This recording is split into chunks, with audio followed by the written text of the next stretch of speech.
Hi, and welcome back to the Long-Term Forecast. I'm Dr. Denise Milne, Executive Director of the Alberta Continuing Care Association. Today's episode is part 2 of our series on mental health in long-term care. If you missed the first episode on national standards in long-term care homes, I encourage you to go back and give it a listen. In this episode, we'll shift our focus to mental health and medications in long-term care homes. Before we begin, I'd like to thank today's sponsor, CARF International. Founded in 1966, CARF's mission is to promote the quality, value, and optimal outcomes of services through a consultative accreditation process that centers on enhancing the lives of persons served. CARF's personal-centered accreditation is an excellent choice for aging services providers, including long-term care homes, assisted living, home and community care, independent senior living, and adult day services. CARF has recently developed field-driven standards for palliative and end-of-life care. Thank you, CARF, for your support. Those of you who tuned in last time will recognize our guest, Dr. Julia Kirkham. Dr. Kirkham's research focuses on improving geriatric mental health care, particularly access, equity, and safety. Her work on medication prescribing for persons with dementia includes studying the effects of antipsychotic, deprescribing, and mitigating unintended consequences. She also explores innovative approaches to treating depression in older adults, such as internet-based therapies. I'm eager to hear Dr. Kirkham's insight on today's topic, so let's get started. Okay, Dr. Kirkham, can you share with us your learnings about the use of psychotropic medications in long-term care settings and the impact on residents, and specifically the use of antipsychotic medications in terms of the treatment of mental health disorders such as anxiety, depression, sleep would be another piece for residents? Sure. So I work in long-term care, and obviously I'm a geriatric psychiatrist. I prescribe medications, but I also often recommend deprescribing or stopping medications. Both of those are part of my day-to-day job. Mm-hmm. And then I mentioned, earlier that, or in a previous podcast, that my research really focuses on medication use, and especially antipsychotic medication use mainly in long-term care settings. And, the reason I'm interested in that is because it has been a big, big issue. And the issue is specifically not the use of these medications, for problems where we would consider it appropriate. So, for example, someone who's affected by schizophrenia, the treatment is an antipsychotic medication. That's appropriate. And that's not what's driving, high use of these medications in these settings. The high use is driven by what we refer to as inappropriate use. And that is primarily people who have dementia, who are treated for behavioral symptoms. So things like agitation or aggression, but like you mentioned, sleep, or other things, anxiety, other symptoms that are not memory symptoms, but that are more related to people's behavior and can be really challenging, or pose risks to either themselves or other residents in these settings. So that is really what drives the problem of why we've seen in the past really, really high rates. They have improved quite a bit. There's been many initiatives, like in Alberta, the AUA initiative, and in other provinces as well. We've seen rates go down quite a bit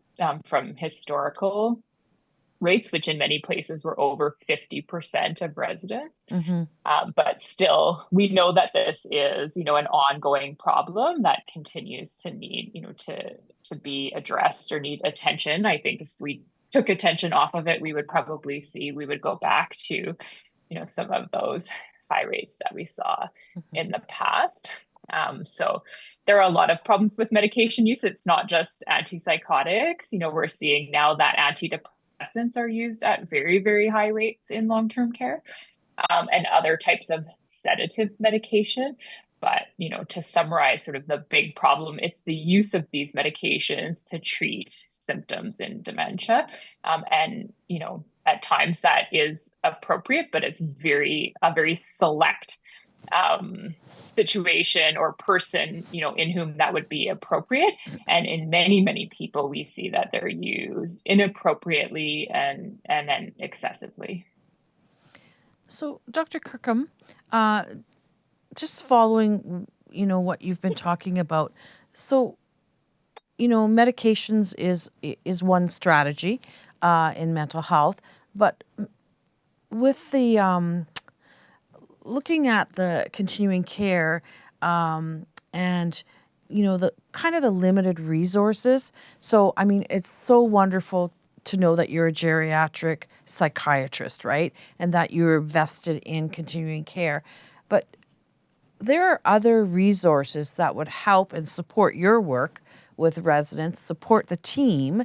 And it's kind of like we're missing some key players to support the mental well-being of residents and to support the interdisciplinary team in continuing care. Like, we don't have, quote, mental health therapists in continuing care. We don't have behavioral specialists in continuing care, which, if those resources were available, would that support the thinking that maybe we would look at things differently in terms of some of the uses of medication? Oh, absolutely. I mean, I think, there's kind of two resource issues that you're speaking to, or I would say, are related to medication. It's just staffing in general. Okay. So just staffing levels as well as staffing skill mix. In my experience and in my research, that is probably the most important predictor of overall quality of care, including things like appropriate use of medications. Because, I mean, these are, people who work in long-term care are good people. This is hard work to do, Yes. And it's not bad people doing bad prescribing. It's people sort of dealing with many, many, challenges and systemic issues and, doing the best that they can. And so staffing, has a major influence on quality of care, including medication use. But to your second point, like the things like specialized resources that are internal to long-term care. And there's a few different models of doing this, for example, provincially having, specialized or dedicated support teams that support continuing care settings like they do in Ontario. It's called BSO there, is an example, and, different models for leveraging limited resources. But I do personally think, and we do speak to it in the mental health standards, CSAs at 2004, that really long-term care settings need to begin to develop internal resources. We will never have enough external or community resources, and the proportion of residents with, a condition or problem where significant behavioral symptoms and dementia in long-term care is very, very high. So we need stuff internal to, long-term care homes that could have specialized training, to support these residents. And absolutely, I think if we had that, we would start to see that it's much easier to use less medications or to take people off medications. But unfortunately, it's not uncommon. I have never actually, heard of that or seen that so far in my work in Alberta. And I think it's a really important step for Alberta to take. And along with having sort of that internal resources within, those internal resources do the education with the other staff on mental health disorders, mental health wellness. Like, there's a huge spin-off when you can build that capacity within, and then those resources become like a community of practice across other sites, right? And then you start building the momentum, but you're supporting your geriatric psychiatrist, you're supporting a nurse practitioner, right? Because their time is limited given the demand, right?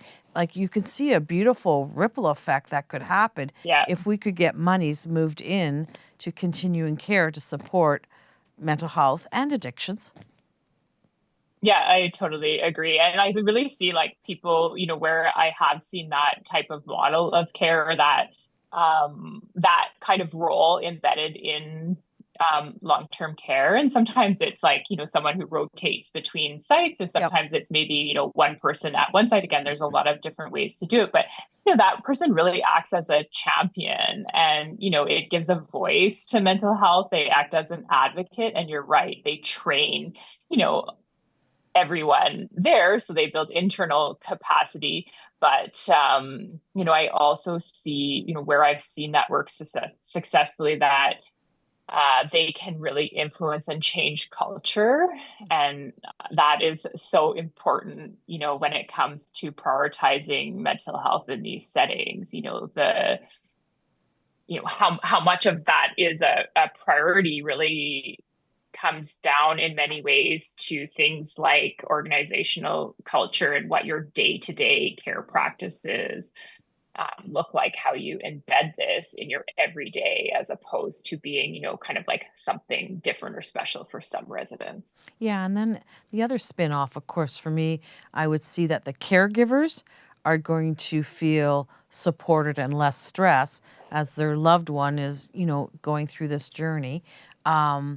And it just makes it more of a, I guess, like a holistic approach to supporting an Albertan in continuing care. Yeah, absolutely. I personally, like I don't want to speak for people who live in long-term care, people who are care partners, but I work with many people, and in my experience, it is a priority. It is a priority for people who have a loved one in long-term care, and it is a priority for people who live in long-term care. Your emotional and mental well-being really matters, but at a policy level, at a healthcare system level, at a care provider level, we actually don't tend to prioritize it or see it in the same way that, my patients and care partners see it. Mm-hmm. Which would be, for most people, like I said, it would be a very high priority, when you live in these settings, and the reason why people are often very afraid, number one fear, I would say almost among all people that I see, is that they're going to have to go to long-term care, and it shouldn't be like that, and what people worry about is they're going to be unhappy. They're not going to have a quality of life. They're going to be isolated, right? People are not necessarily worried that they're going to, I mean, don't get me wrong, everyone has a lot of worries, but what people are not telling me, I fear that I'm going to get an infection, I fear that,